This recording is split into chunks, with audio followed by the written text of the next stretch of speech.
Hi there. It's December 31st, the last day of the year. So let's do Proverbs 31, the last chapter in the book of Proverbs. We'll jump over there. Now, this is the words of King Lemuel's mother. And I've never done any research into King Lemuel, or I'm not even sure how you say that.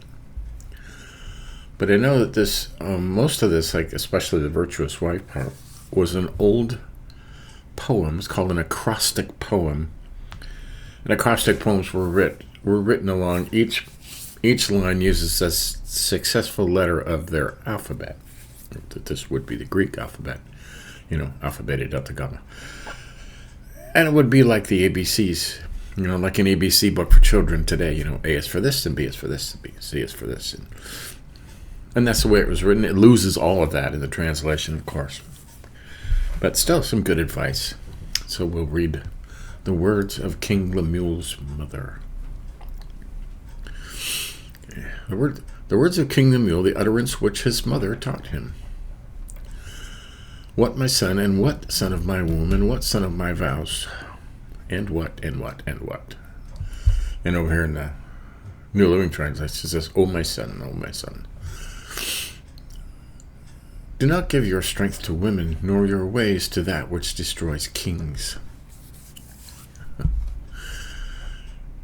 It is not for kings, O Lemuel, it is not for kings to drink wine, nor for princes intoxicating drink.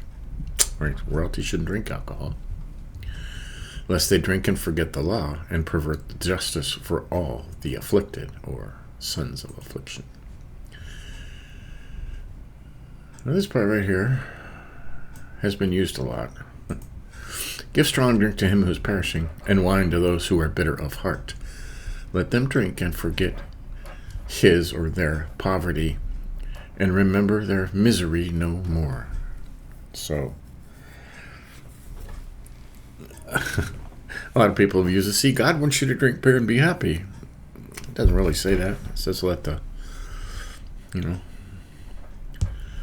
give strong drink to him who's dying, and wine, or beer, to those who are bitter of heart, and let them drink and forget their poverty, and remember their misery no more. So, nowhere in the Bible does it say it's okay to get drunk. It just says that here, let them drink and forget their poverty, and remember their misery no more. So, yeah.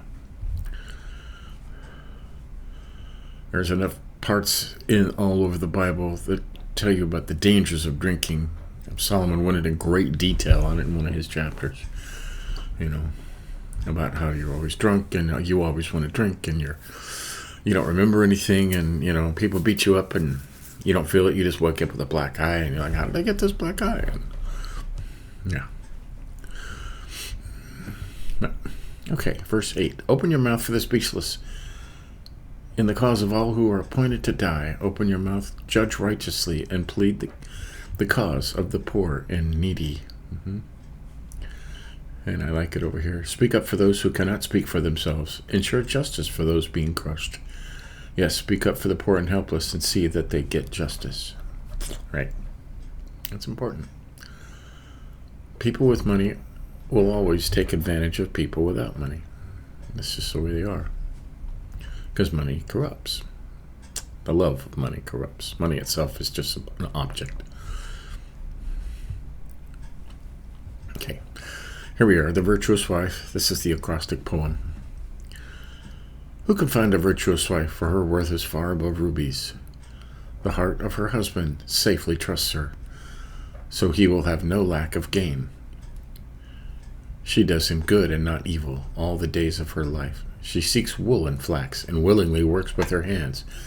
She is like the merchant ship. She brings her food from afar. She also rises while it is yet night, and provides food for her household, and a portion for her maidservants.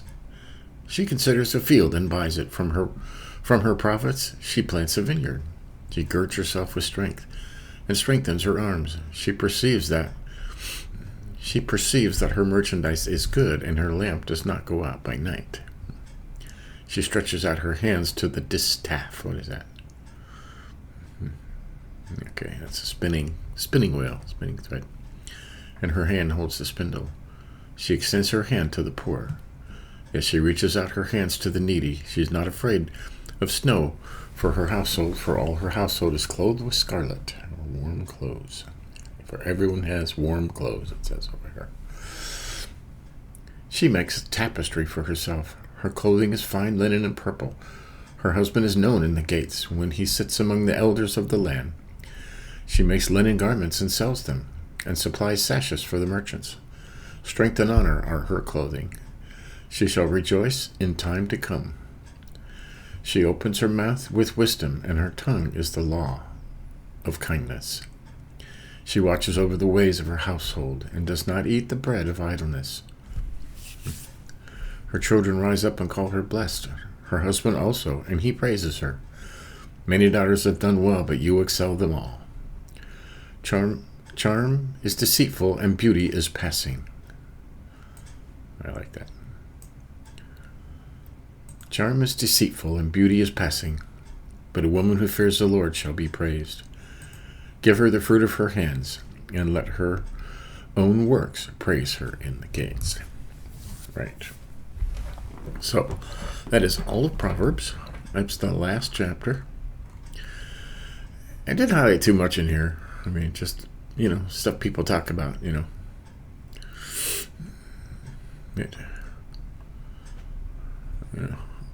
is not for kings to drink wine, nor for princes intoxicating drink, lest they drink and forget the law and pervert the justice of all the afflicted. Yeah. And it was popular once back in the Middle Ages to get the king drunk and then have him sign decrees and stuff that he normally wouldn't have signed. So, and it says, let the poor drink and forget their poverty and remember their misery no more. So, then we went over the whole poem. It's very pretty.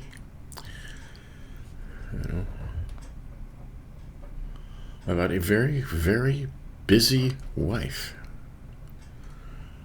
It doesn't say in here anywhere that she gets a chance to sleep or sit down and relax, but always busy. It makes you wonder who wrote this, huh? I mean, it's an old poem. Nobody knows who wrote it. It's been around for a long time, but she does a lot. I can't imagine somebody doing that much. But there you have it. So that is all of Proverbs. You've done it again. Tomorrow we'll start a new version. I'm not sure which translation we're going to use this time. I mean, this program over here has a lot of translations, so we may just find an interesting one, I see this one called the New Testament for Everyone. Orthodox Jewish Bible. Weird stuff in here. All the way to the top. 21st Century King James Version. KJ 21. American Standard, Amplified. I've never done the Amplified Bible, but that might be interesting to.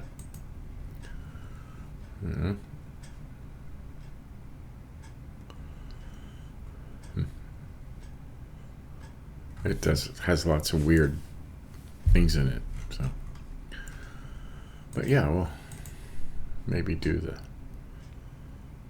the Amplified or something, just because it's interesting.